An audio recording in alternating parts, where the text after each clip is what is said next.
Aquele que nos últimos 3 minutos tinha sido questionado quanto à sua idoneidade por comer com corruptos e pecadores, agora revela mais um lampejo de quem ele realmente era, o noivo.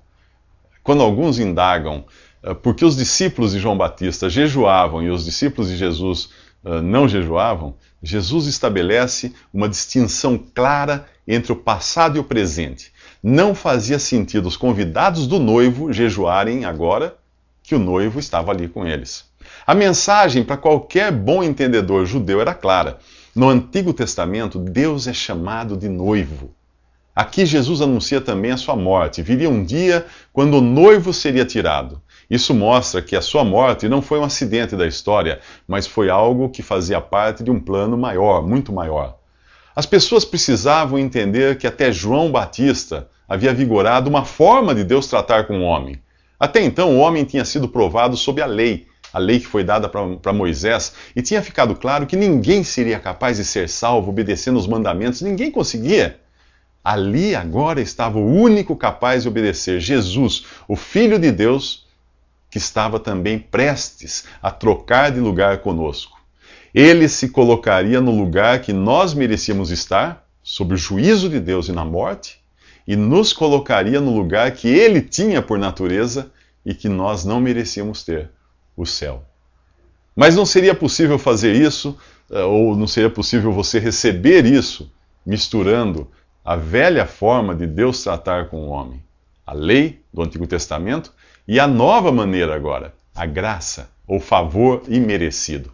Não seria possível tentar ser salvo por obras, por boas obras, quando Deus queria salvar por graça, independente da conduta ou das boas obras. Tentar misturar as coisas seria, daqui para frente, como costurar remendo de pano novo em vestido velho. O rasgo ficaria ainda maior. Ou então, como guardar vinho novo, ainda fermentando, ainda em fermentação, em sacos de couro velho, os odres. O couro velho já perdeu a elasticidade, ele vai se romper.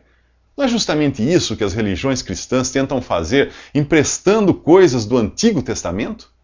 Não emprestam apenas a ideia da salvação pela obediência aos mandamentos, mas também elementos exteriores do culto a Deus.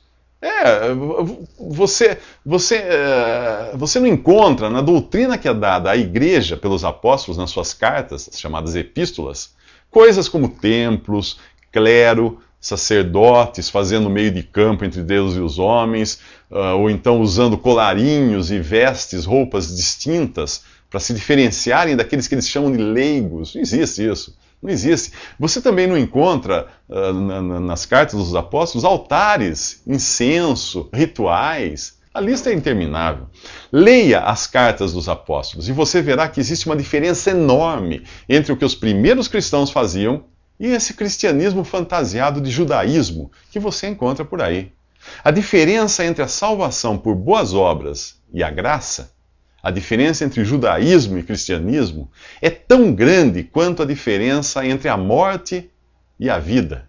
E Jesus está a ponto de demonstrar todo o seu poder, trazendo uma menina morta de volta à vida. Mas isso nos próximos 3 minutos.